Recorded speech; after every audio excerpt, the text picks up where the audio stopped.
గౌరవ స్పీకర్ గారికి ధన్యవాదాలు.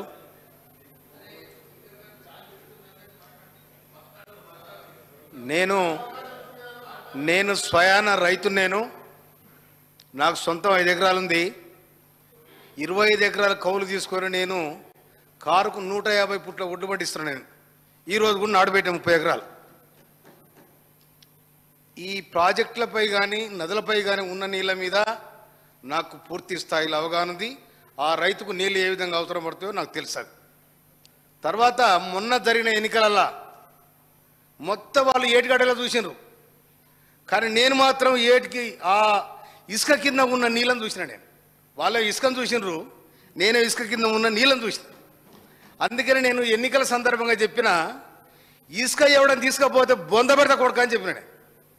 ఇంకొక మాట, కాళేశ్వరం దగ్గర కాళేశ్వరం అనే ఒక రైతు గుండె మీద కేసీఆర్ హరీష్ రావు ఇద్దరు కలిసి గుణపతిచ్చారు. ఆ గుండె మీద కాళేశ్వరం అనే గుండె మీద రైతుకు తెలంగాణ రైతు గుండె మీద గడ్డపరది చర్యలు మొత్తం సర్వనాశనం చేసి దోపిడీ చేశారు.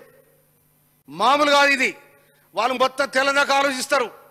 ఎక్కడ మోస్తావు చూడరే హరీష్ చెప్పరా అని అంటారు. అరే గిట్లు వస్తాయి మామని ఆయన అంటారు. ఈ విధంగా ప్లాన్ చేసుకొని సర్వనాశనం చేశారు. జరాగు నువ్వు కూడా పొత్తే ఉండాలి జరాగు. తర్వాత ఈ విధంగా కాళేశ్వరాన్ని ఖతం చేసిర్రు. ఇక ప్రజలను కూడా ఆగం చేసిర్రు. ఒక మాట చెప్తున్నా స్పీకర్ గారు, గౌరవ స్పీకర్ గారికి, జరాగు నేను పుట్టుకతోనున్నా, మీరు ఇవ్వలేరల్లా. నేను మొదటి నుంచి ఉన్నా, నాకు తెలుసు అది. ఒక మాట జరా, పద్మశాలి సోదరులు ఊరవతల ఈ రంగులొచ్చడానికి ఒక తొట్లు పెట్టుకున్నారు. తొట్లు పెట్టుకుంటే ఊరవతల నక్కల గుంపులకు వెళ్ళి ఒక నక్క వచ్చి అలా దొరికింది. ఇలా దొరికి తరక రంగు మారింది. రంగు మారి మళ్ళీ నక్కలలో పోయింది. నక్కలలో పోయి ఏమన్నది, నేను రాజును రా అన్నది. అనేసరికి నువ్వేట రాజు అవుతావు అని వాళ్ళు కూడా పొద్దుదాకా ఆలోచించారు. ఈ నక్కలు ఏం తింటాయి, రేగ్గాయలు రేలకాయలు తింటాయి. అది సాయంత్రం వచ్చేసరికి అటు ఊరు వస్తుంది. ఇది ఇట్లా రాకపోతే మాత్రం ఇది దొర, ఇది రాజు. కనుక ఇది అయిందనుకో, మనలాగా అయిందనుకో, ఇది మనదనుకోరు. కనుక ప్రజారాజ్యంలో ప్రజాస్వామ్యంలో ఎవడు రాజు కాదు. ఇది ప్రజాస్వామ్యం.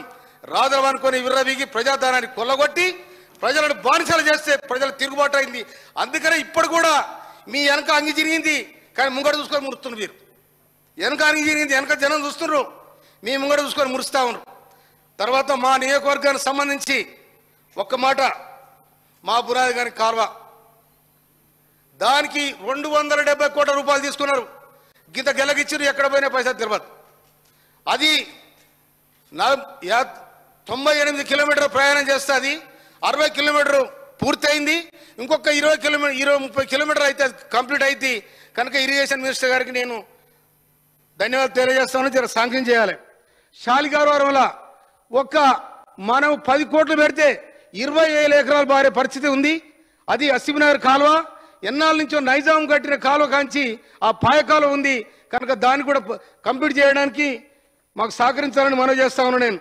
తర్వాత చెక్ డ్యాములు, మా నల్గొండ జిల్లాకు చెక్ డ్యామ్ శాంక్షన్ చేశారు. ఈ చెక్ డ్యామ్ల కాంట్రాక్టర్ ఎవరంటే సిబై కాంట్రాక్టరు సుధాకర్ రావు గారు. వాళ్ళెవరు, వాళ్ళ చుట్టాలు. మొత్తం యాదగిరిగుట్ట కాంట్రాక్ట్ వాళ్ళే, దాని చుట్టూ ఉన్న రోడ్లన్నీ వాళ్ళే, చెక్ డ్యామ్లు వాళ్ళే, సర్వం వాళ్ళదే. మొత్తం చెక్ డ్యామ్ కడితే మొత్తం కొట్టుకపోయినాయి. నా ఊర్లో కూడా చెక్ డ్యామ్ కొట్టుకపోయింది. అందుకోసమనే దాని మీద పూర్తి స్థాయిలో ఎంక్వైరీ చేయాలి. అది జేజమ ఉన్నా కూడా ఎవరిని వదలొద్దని కూడా నేను మనవి చేస్తా ఉన్నా. నేను ఇవాళ నా చెక్ డ్యామ్ కోసం కంటే తిప్పలు పడతా ఉన్నాను ఎడ్ర దేవుడని. ఇలా మా సి గారిని వారిని ఈయన్ని బదిలాడుతా ఉన్నా. ఈ ఆనక ఎండకాలం పోతే మళ్ళీ సీజన్ వస్తుంది, అది కాదని ఇప్పుడు 3 సార్లు మునిగిపోయింది. 3 చెక్ డ్యామ్ కొట్టుకపోయినాయి. కనుక ఈ విధంగా పరిస్థితి ఉంది. తర్వాత ఇప్పుడు ఇంకోటి, ఇసుక మూడలు మోసారు, మొత్తం మా ఏరినంతా లూట్ చేశారు. యాడిపోయినాయి ఈ ప్రజలంటే ఎక్కడ చేరాలో అక్కడ చేరినాయి.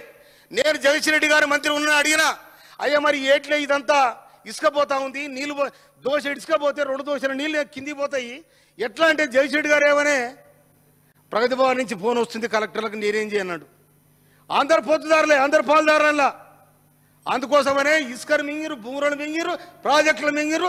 ఈ తెలంగాణను మింగడానికి ప్రయత్నం చేస్తే నవంబర్ 30 తారీఖు నాడు గుద్దురు గుచ్చితే డిసెంబర్ 3 తారీఖు నాడు కథం అయిపోయింది.